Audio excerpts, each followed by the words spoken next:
on you with it so that you may become righteous. Allah subhanahu wa ta'ala just gave us the recipe to be righteous. These 9 actions that I will just quickly summarize here now as well. We went through them. Don't associate partners with Allah subhanahu wa ta'ala. We don't have a choice. We cannot do shirk. And one shirk is polytheism, but another one is if we expect anything from anyone else as well. No, we can use our network, we can use our people, we can use the resources.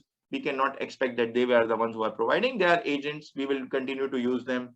However, the source of any goodness is Allah subhanahu wa ta'ala. Obviously, you don't worship anyone other than Allah subhanahu wa ta'ala, and we don't expect even anything other than Allah subhanahu wa ta'ala. He is the provider, He is the creator, He is the sustainer for all of us. Be good with your parents, and we learned about different situations as well. We have to be good with our parents.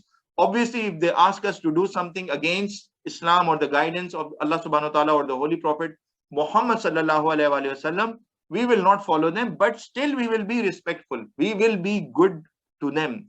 So there is no situation when we can be disrespectful to our parents, even when they're asking us to be against Islam. Yes, we will not follow their instruction. We will continue to be on the guidance, but we will be good to our parents.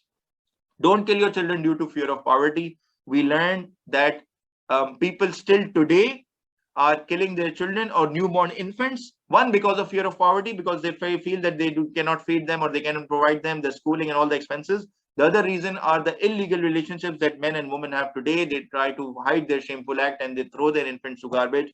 So don't kill your children due to fear of poverty and because of this second practice that is also prevalent in our society.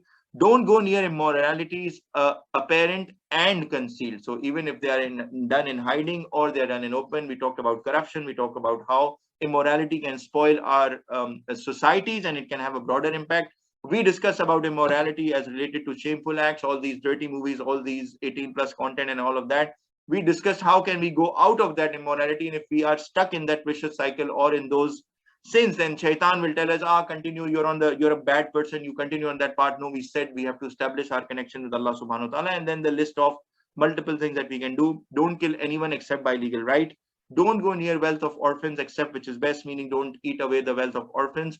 You can take care of them. You should keep their wealth with you until they reach maturity, and then you give it to them. Measure and give full weight with justice. So in business dealings, in market dealings, all of us have to give the right weight what we are committing. So in the marketplace, it cannot be that the weights are tempered, and even in any contract or any business situation or any job situation, we have to give the full service that has been committed as part of that.